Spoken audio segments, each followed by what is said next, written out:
Kontraksi ekonomi terbukti sudah 4 kuartal minus. Maka efek bulan Juli lockdown PPKM Jawa Bali di mana 70% peredaran uang nasional ada di sana untuk menahan laju pemaparan dibatasi gerakannya. Hal ini secara ekonomi pasti akan berpengaruh besar ke arah negatif lagi. Kita semua tahu strategi ekonomi tidak tumbuh baik selama ini. Pandemi gelombang pertama membuat minus 4 kuartal. Lalu pandemi gelombang kedua sedang kita bersama perangi saat ini. Entah apa yang terjadi dalam 2 kuartal ekonomi ke depan sisa tahun 2021 ini. Namun pemerintah tetap optimis bisa membuat ekonomi naik. Bahkan kalau tidak percaya akan dipanggil Pak Luhut. Sehubungan dengan yang tidak percaya akan mendapatkan penjelasan Pak Luhut, maka saya mengacungkan tangan tinggi-tinggi dan berkata dengan keras, Saya Pak, yuk ngobrol Pak, bagaimana strateginya dan akan lakukan apa Pak agar ekonomi tumbuh. Kalau ternyata jawabannya dengan investor asing masuk, itu bukan jawaban yang bikin kami semangat Pak, yang lain dong. Kalau dengan pinjaman hutang, itu juga bukan sesuatu yang baru.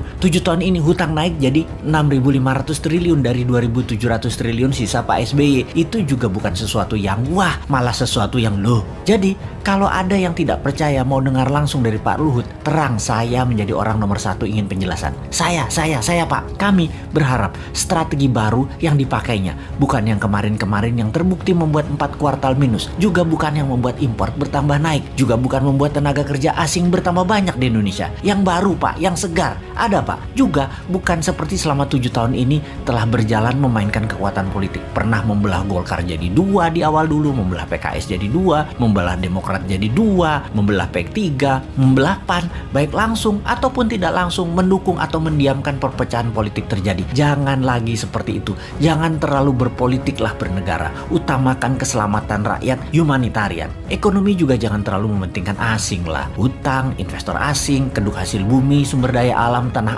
air, tenaga kerja asing, pajak mencekik, dukunglah dengan mempermudah. Seperti izin di BPOM misalnya. Ada ribuan izin yang nyangkut tahunan di sana. Juga berpihaklah dengan regulasi digital yang terbuka dan luas agar muncul startup unicorn atau dekakorn yang sampai saat ini nggak tumbuh-tumbuh lagi. Yang ada 5 unicorn itu juga produk sebelum 2014 kebanyakan. Bukan kebijakan selama 7 tahun berkuasa. Kalian belum membantu digital anak bangsa satu pun jadi unicorn karena kebijakan kalian. Mana janjinya? Ini hanya sedikit janji kampanye yang dipertanyakan generasi muda. Lalu ada mini lockdown Jawa Bali Juli ini. Akibatnya pasti melambat lagi 2 kuartal ke depan. Bisa minus lagi. Jangan sampai 6 kali minus loh ekonominya. Sampai akhir tahun 2021 ini minus. Itu berbahaya. Berat mesin ekonomi kalau turunnya terlalu dalam atau diamnya mesin terlalu lama. Yang Newmind takut adalah minyak crude oil yang saat ini $75 per barel. Akhir tahun ini mendekati $100 per barel. Mati kita. Sudah dolar kurang jumlahnya di tanah air. Dagang pakai yuan.